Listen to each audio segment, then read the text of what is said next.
Let's talk about AI. Please note that everything I am saying is either from my previous knowledge and research. So on TikTok we see a lot of people using AI for things like art, generating pictures and memes, or for writing stories.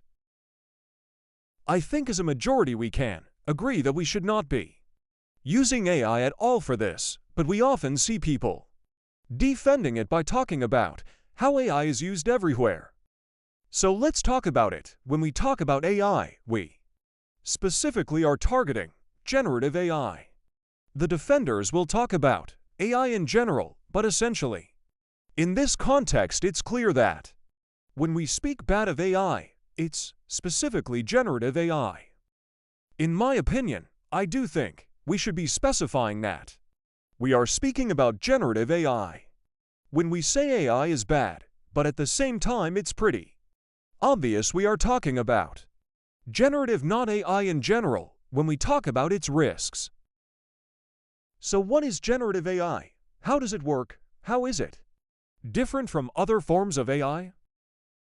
Generative AI, like other forms of AI, has the ability to learn. Generative AI is used to generate results on the spot when given a prompt, commonly seen in AI is like ChatGPT, DeepSeek, TurboLearn, etc. These generative AIs have been used for educational purposes, as it has the ability to explain in simple terms, solve mathematical problems, and can even perform well on tests and exams.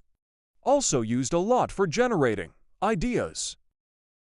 So why is it bad? Let's take a look. Point 1. As we know, generative AI requires a lot of energy. Lots of water is needed to cool down the data centers. Lots of energy and water is wasted just by training them. According to InterestingEngineering.com, 700,000 liters of water was needed just to train GPT-3, which isn't even the latest GPT model, meaning it's not as accurate or reliable. Keep in mind, 700,000 liters of water is enough to produce 370 BMWs. I often see people talking about how this is a non-issue because of the water cycle. Let me educate you on this. When it comes to these data centers, they cannot use just any type of water. Data centers use specifically fresh water. Keep in mind, as of 2025, only 0.5% of Earth's water is freshwater because of generative AI's huge water demands. They constrain city water supplies. Now, it is true that water that is consumed does in fact return to the atmosphere, so it's not like the water will be lost. However, it does take time for it to return in its liquid form.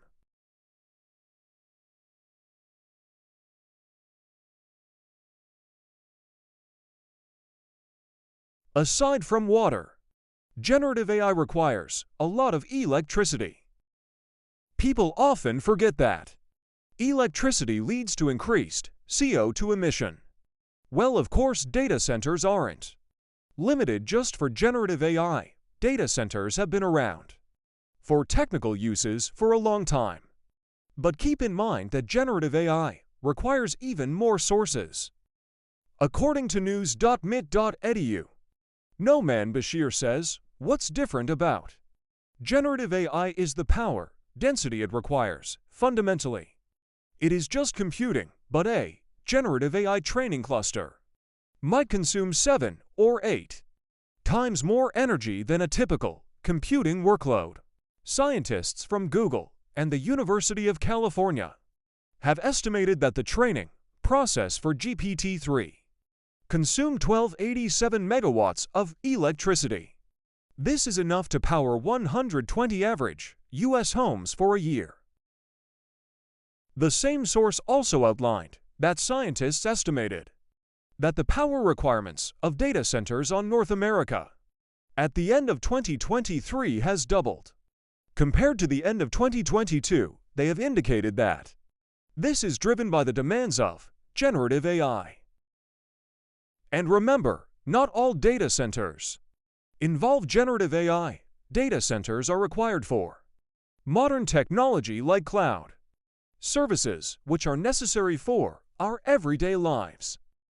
So generative AI is taking both electricity and water at massive levels, and this is just for training and maintenance. I haven't even brought up how much water is used when interacting with generative AI.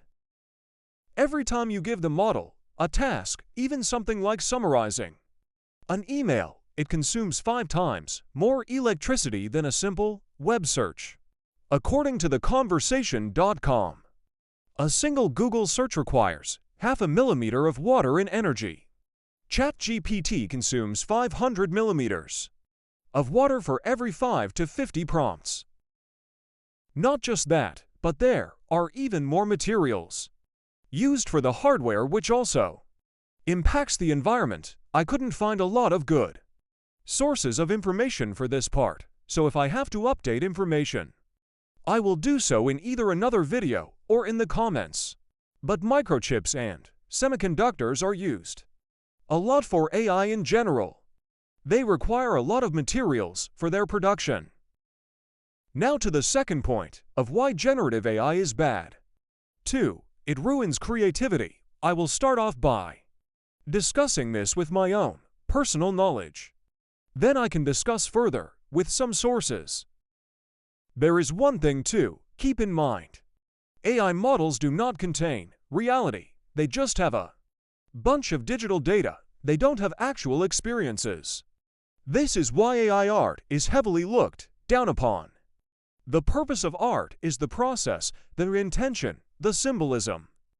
AI does have data about how the world works, however. It cannot implement that into art the same way humans have done since the beginning of time. Humans have always used art as a reflection of how they view the world. Art is political. Art was never about looking nice, which is why it's frustrating to see people compare someone's art style to AI as a way to look down on their art by saying AI does it better. I haven't even mentioned how AI steals from real people too. According to Kelligen, Maslow argues that human creativity needs positive emotions to flourish, and positive emotion is fed by what humans find at the top of the psychologist's pyramid: status, recognition, self-actualization. I'ma be real, I actually have no idea what that means, but it seems like he's arguing that creativity stems from human emotions. Companies have been using generative AI because of its speed, making it seem to be more efficient.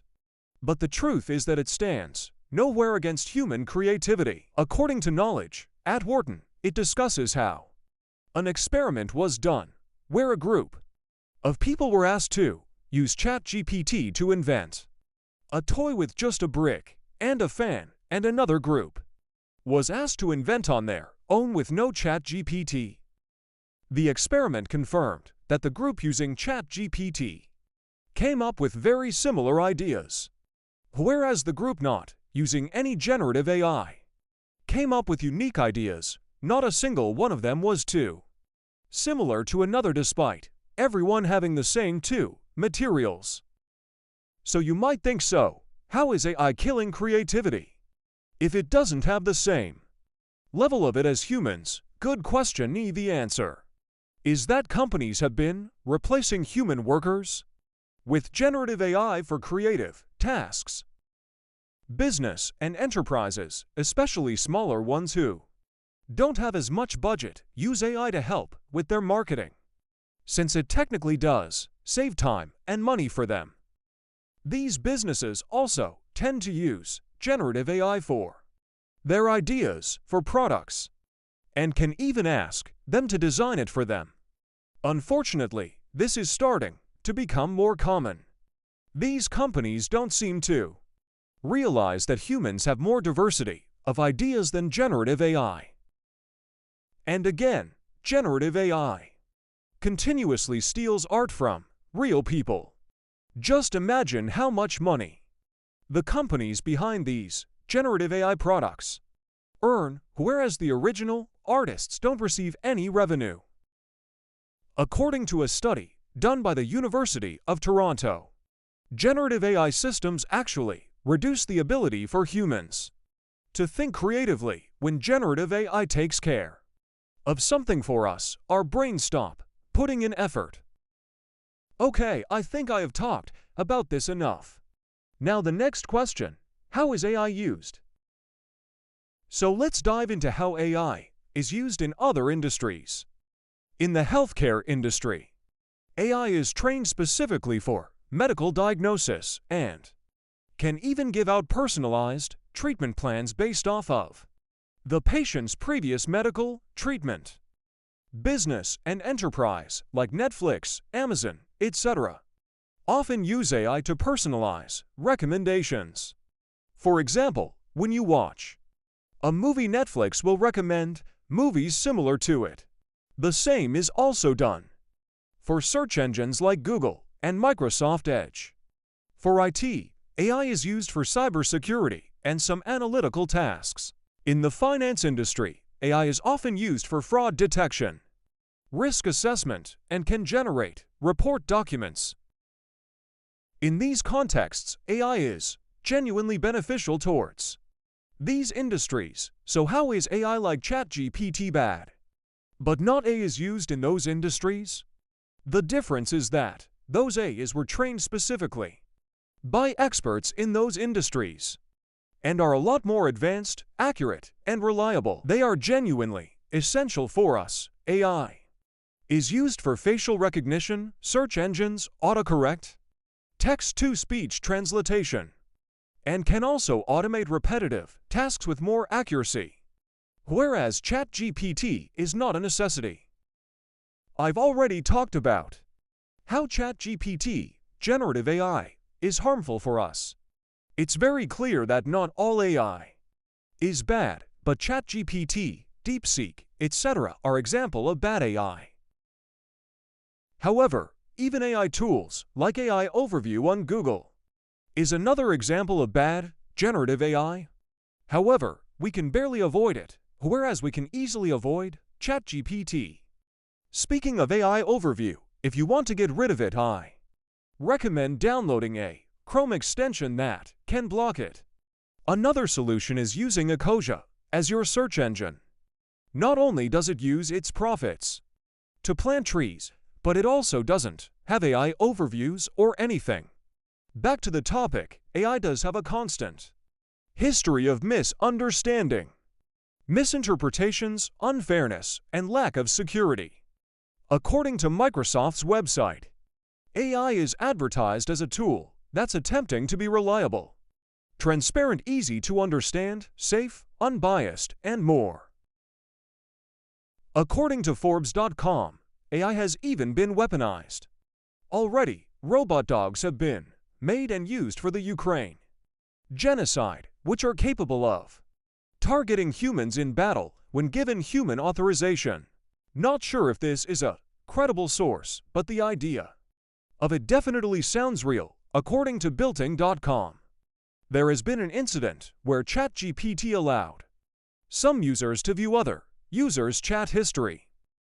Generative AI has also already been used to make pictures and videos of people. This has been done to make of women and children, and also has been used to make fake videos of people saying or doing certain things.